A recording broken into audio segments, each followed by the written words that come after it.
Look at the world around you. The endless emails, the constant notifications, the 24/7 news cycle of anxiety, the pressure to hustle, to upgrade, to want more, to be more. Writing nearly 200 years ago, the philosopher Henry David Thoreau had a diagnosis for this condition, a phrase that rings even truer today than it did then. He wrote, "The mass of men lead lives of quiet desperation. Trapped in jobs they dislike, to buy things they don't need, to impress people they don't care about." He saw a world of people who were so busy with the details of life that they were forgetting to live at all. So he decided to conduct a radical experiment. On July 4, 1845, America's Independence Day, he declared his own personal independence. He walked away from it all. He went to the woods, to a pond called Walden, and built a tiny cabin with his own hands. He would live there, alone, for 2 years, 2 months, and 2 days, to see if he could discover what was truly essential to a good life. His findings, recorded in the American masterpiece Walden, are a powerful and urgent philosophical message for our own distracted times. Today on Geeky Philosopher we are going to journey to that cabin in the woods, to explore Thoreau's great experiment in living. The first thing to understand is that Thoreau was not a hermit. He was not trying to escape from society forever. His cabin was only a couple of miles from his family home in Concord, Massachusetts, and he had visitors frequently.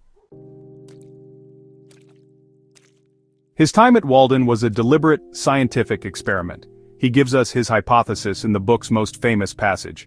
"I went to the woods because I wished to live deliberately, to front only the essential facts of life, and see if I could not learn what it had to teach and not, when I came to die, discover that I had not lived." This is honestly the core of the book.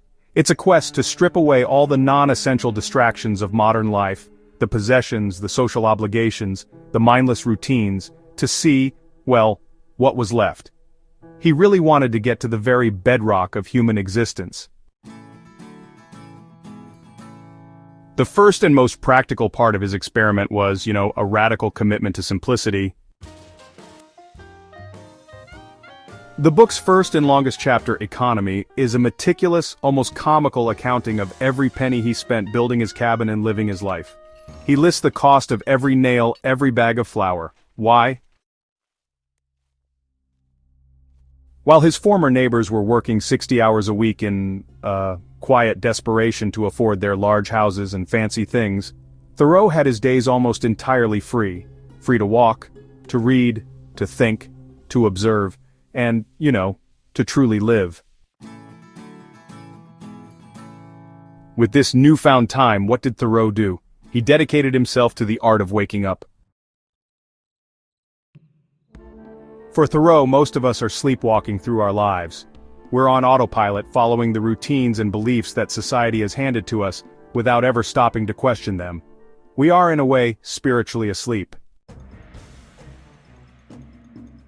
His book is a powerful critique of the things that keep us in this slumber. He critiques the news, which he saw as a stream of trivial gossip that distracts us from the eternal truths.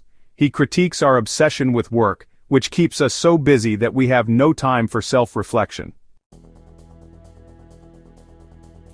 The goal is to become fully conscious and present in our own lives, to not just look, but to see, to not just hear, but to listen, to truly experience the miracle of the present moment, which is the only life we ever truly have.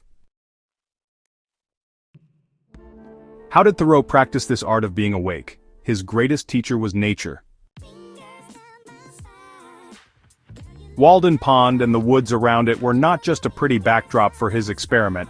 They were his university, his church, and his sacred text. He spends page after page describing in loving and meticulous detail the smallest events of the natural world, the way the ice forms on the pond, the battle between two armies of ants, the call of a loon across the water. In these simple natural events he found the profound universal laws of the cosmos. Nature taught him about patience, about the changing of the seasons, about the deep, interconnected web of all life.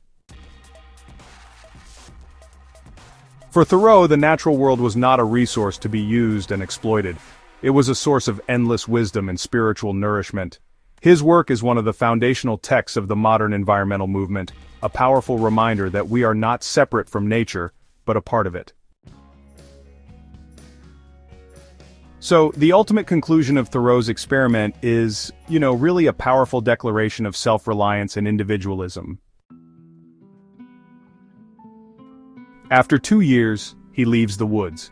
He says he has several more lives to live, and he had spent enough time on that one. The point was not to stay in the cabin forever. The point was to learn the lesson, and then to bring that wisdom back into the world. And the ultimate lesson is that we must each find our own unique path. We must resist the pressure to conform, to follow the crowd, to live a life that is expected of us. He gives us this in his most famous and beautiful passage. If a man does not keep pace with his companions, perhaps it is because he hears a different drummer. Let him step to the music which he hears, however measured or far away. This is a profound and radical call to authenticity. It's really an invitation to listen for your own inner music, to find your own unique rhythm, and to have the courage to march to that beat, even if no one else is marching with you. Walden is not a command for all of us to abandon society and move into cabins in the woods. That would be missing the point entirely. It's actually a philosophical challenge. It is, an invitation to conduct your own Walden experiment, right in the middle of your own life. It's a call to question the assumptions of our consumer culture. To simplify your life, to ruthlessly eliminate the non-essential, so you can make space for what truly matters. And to awaken your mind from the slumber of routine. And to have the courage to listen for and to follow the sound of your own different drummer. This book is a timeless reminder that the good life is not about having more, but about being more. It's about living a life that is conscious, intentional, and true to your own deepest self. It's about the choice to live deliberately. If you are a fellow different drummer, a seeker of a simpler and more authentic life, then you are a part of this great tradition.